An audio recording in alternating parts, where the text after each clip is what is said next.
স্ক্রিনের মধ্যে প্লে হওয়া এই স্পেসিফিক ইমেজটা হলো শাহরুখ খানের ইমেজ, তোমরা সবাই দেখে বুঝতেই পারছো। কিন্তু নেক্সট এই ইমেজটা হলো আমার ইমেজ। কেন দেখে বিশ্বাস হচ্ছে না? যদি বিশ্বাস না হয়ে থাকে তাহলে তোমরা আবার এই ইমেজটাকে ভালো করে চেক করে দেখতে পারো। দেখতেই পাচ্ছ ফুল ইমেজটা কিন্তু আগের ইমেজটার মতো দেখতে, কিন্তু এর মধ্যে যে ফেসটা আছে সেই ফেসটা ফুল চেঞ্জ হয়ে গেছে। কারণ শাহরুখ খানের ফেসের সাথে আমি আমার নিজের ফেসটাকে ডুপ্লিকেট করে ফেলছি, তার ফেসটাকে সরিয়ে দিয়ে আমার নিজের ফেসটা এখানে বসিয়ে দিয়েছি। তোমরা চাইলে এরকম বড় বড় একটা ছবির ভিতরে তোমার নিজের ছবি ফেস অ্যাড করতে পারো। কিন্তু প্রশ্নটা হলো যে আমি কিভাবে এরকম ইমেজ তৈরি করলাম? উত্তরটা কিন্তু অনেক বেশি সহজ অনেকের কাছে। এআই দিয়ে, কিন্তু কোন এআই টুলস ইউজ করছি এবং কিভাবে ইউজ করছি আজকে তোমাদের ফুল দেখাবো। এই ভিডিওটা ফুল দেখার পর আশা করা যায় যে তোমরা এই এআই অনেক বেশি এক্সপার্ট হয়ে যাবে। সাথে সাথে তোমরা চাইলে এআই দিয়ে তোমরা ফ্রিল্যান্সিং করতে পারো। এখনো পর্যন্ত আমাকে ফলো এবং সাবস্ক্রাইব কিছু করেনি, তারা অবশ্যই ফলো এবং সাবস্ক্রাইব করবে। আমরা 5000 ফলো অনেক কাছাকাছি আছি, আর মাত্র 4000 ফলোয়ার লাগবে, তারপরে আমরা 5000 ফলো পূরণ হয়ে যাবে। আশা করি তোমরা সকলে ফিল আপ করে দেবে। তাহলে মূল ভিডিও স্টার্ট করা যাক।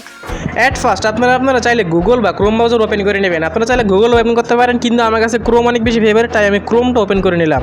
আপনারা গুগলে আসবেন, তাও সেম কাজই করতে হবে। তারপরে এখানে আসার পর সার্চ বারে এসে আপনারা এই লেখাটা সার্চ করবেন, রিমেকার এআই। সবাই একটু ভালো করে দেখে নিন যে রিমেকার এআই।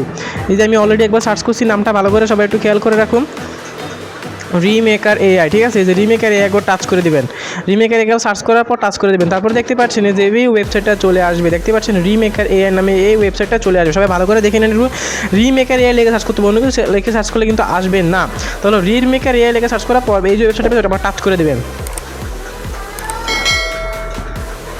ওই ওয়েবসাইটে আসার পর দেখতেই পাচ্ছেন কিছুটা এরকম ইন্টারফেস চলে আসবে। দেখতেই পাচ্ছেন সবাই এরকম ইন্টারফেসটা কেমন একটু ভালো করে সবাই ত্যাগ করে নিন।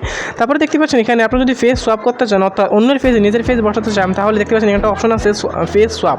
বাস খালি এখানে একবার টাচ করে দিবেন। দেখতে পাচ্ছেন টাচ করে দেওয়ার পর হালকা কিছুক্ষণ রোড নেবে, আপনার নেটিভ সিট ভালো হলে অনেক তাড়াতাড়ি চলে আসবে। তাহলে ফ্রেন্ডস দেখতেই পাচ্ছেন আমাদের পুরো ইন্টারফেসটা ঠিক এরকম চলে আসবে। এখন চলে আসার পর এখানে একটা দেখা আছে আপলোড অরিজিনাল ইমেজ, আর নিচে দেখুন একটা দেখা আছে আপলোড টার্গেট ফেস। ঠিক আছে, এখন দুটার ভিতরে পার্থক্য কী? এখন উপরে দেখুন যে 1 নম্বরে যে অপশনটা আছে এটার ভিতরে কী করতে হবে? ধরেন আপনি হ্যারি পটার বা ধরেন শাকিব খান, ধরেন বাংলা যত অ্যাক্ট্রেস তাদের ফেসের ভিতরে নিজের ফেসটা অ্যাড করতে যাচ্ছেন। ঠিক আছে, আমি এখানে শাহরুখ খানের ফেসটা অ্যাড করতে যাচ্ছি।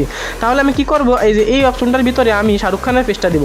আর এখানে কী করতে হবে? টার্গেট ফেস, অর্থাৎ আপনি যদি নিজের ফেসটা এখানে বসাতে চান, মানে শাহরুখ খানের ফেসের ভিতরে নিজের ফেসটা বসাতে চান, তাহলে এখানে আপনি নিজের ফেসটা দিবেন। ঠিক আছে, আপনাদেরকে প্র্যাকটিক্যাল করে দেখায়, তাহলে আপনারা বুঝবেন। ধরে দেখেন আমি শাহরুখ খানের ছবি অ্যাড করতে চাই, তা শাহরুখ খানের ছবি এখানে পেস্ট করবো। এই দেখতে পাচ্ছেন এখানে আমি আমার শাহরুখ খানের ছবিটা পেস্ট করলাম। ব্রাউজার চলে আসবে, এখান থেকে ধরেন আমি এখানে অরিজিনাল শাহরুখ খানের ছবিটা এখানে বসিয়ে দিলাম। এই দেখতেই পাচ্ছেন বন্ধুরা, আপনারা যদি ভালো করে খেয়াল করুন, আমি এখানে শাহরুখ খানের ফেসটা বসিয়ে দিয়েছি। এখন কি শাহরুখ খানের ফেসের ভিতরে আমি আমার নিজের ফেসটা পাঠাতে যাচ্ছি, এই জন্য আমি কী করবো? 2 নম্বরের যে অপশনটা আছে যে এটার ভিতরে আমি আমার নিজের ফেসটা বসিয়ে দেবো।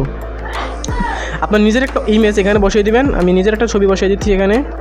তাহলে ফ্রেন্ডস আপনারা দেখতে পাচ্ছেন আমি এখানে আমার নিজের ফেসটা এখানে বসিয়ে দিয়েছি। ঠিক আছে, আপনারা এখানে নিজের ফেস বা অন্য যার ফেস এখানে বসাতে যাচ্ছেন তাই বসিয়ে দিবেন। বসিয়ে দেওয়ার পর দেখতেই পাচ্ছেন এখানে দেওয়া আছে সোয়াপ 1 ক্রেডিট। এখন ক্রেডিট মানে কি? আপনাকে এখানে ক্রেডিট দেওয়া হবে 27টা ক্রেডিট, 30টা ক্রেডিট দেওয়া হবে। আমি অলরেডি কয়েকটা ইউজ করছি, অথবা 30টা ক্রেডিট দেওয়া হবে। এখন প্রত্যেক ইমেজ তৈরি করতে যে আপনার একটা করে ক্রেডিট খরচ হবে। তাহলে কি করবেন? আপনার এখানে বাস একটা ক্রেডিট খরচ করে এখানে সোয়াইপে বাস একবার টাচ করে দেবেন। তারপরে আপনার যদি নেট স্পিড অনেক ভালো হয় তাহলে কিছু সময় লাগবে, আপনার এখানে কিছুক্ষণ ওয়েট করে নিই। তাহলে বন্ধুরা দেখতে পাচ্ছেন অল্প কিছুক্ষণ পর ওয়েট করার পর দেখতে পাচ্ছেন আমার শাহরুখ খানের ছবি ভিত্তি আমার নিজের ফেসটা চলে আসছে। তো আপনাদের কি ভালো করে দেখা, এই ছবিগুলো অনেক হাই কোয়ালিটির হয়। আপনারা যতই করেন জুম করে না কেন এটা ফাটবে না। ঠিক আছে, তাহলে এখন যদি আপনি চান ছবিটাকে ডাউনলোড করতে, ডাউনলোড করবেন কীভাবে? ঠিক আছে, এখন ডাউনলোড করার জন্য কী করবেন? ডাইরেক্ট দেখতে পাচ্ছেন এখানে ডাউনলোডের অপশন আছে, আজকে ডাউনলোড অপশন একবার ট্যাপ করে দেবেন, বাস ডাউনলোড শুরু করে দেবে। যে ওপেন করে নিলাম আমরা, যদি দেখতেই পাচ্ছেন বললা ডাউনলোড হয়ে গেছে। এখন আপনি যদি এখানে চান যে ভিডিওকে সোয়াপ করবেন, তাহলে চাইলে ভিডিও সোয়াপ করতে পারেন, অথবা মাল্টিপল ফেস আছে এখানে দেখেন, আরও অনেকগুলো অপশন আছে। ভিডিও সোয়াপ, তারপরে দেখেন মাল্টিপল ফেস সোয়াপ, এগুলো অনেক বেশি সহজ। যেহেতু আপনার একটা বুঝতে পারছেন, তার মানে কি আস্তে আস্তে সবগুলো বুঝতে পারবেন। এখন যদি মাল্টিপ্লাক সোয়াপের দিকে যাই, দেখতে পাচ্ছেন এখানে দেওয়া আছে যে মাল্টিপ্লাক সোয়াপ কি, এখানে কি সব কিছু গাইডেন্স দেওয়া আছে। আপনারা সবাই ঘুরে ঘুরে চেক করতে দেখতে পারেন। তাহলে আশা করছি আপনারা সবাই এই ফেস সোয়াপের যে অরিজিনাল যে ফেস সোয়াপটা সেটা অনেক ভালোভাবে বুঝতে পারছেন। তো বুঝে থেকে থাকেন, যদি ভালো করে বুঝে থেকে থাকেন তাহলে অবশ্যই ভিডিওটাকে শেয়ার করে দেবেন, আপনাদের বন্ধুদের কাছে অনেক বেশি শেয়ার করবেন, একটা লাইক কমেন্ট শেয়ার অবশ্যই করে দেবেন। তাহলে দেখা হচ্ছে নতুন আরেকটি ধামাকাতার ভিডিও। ততদিন ভালো থাকো, সুস্থ থাকো, আল্লাহ হাফেজ।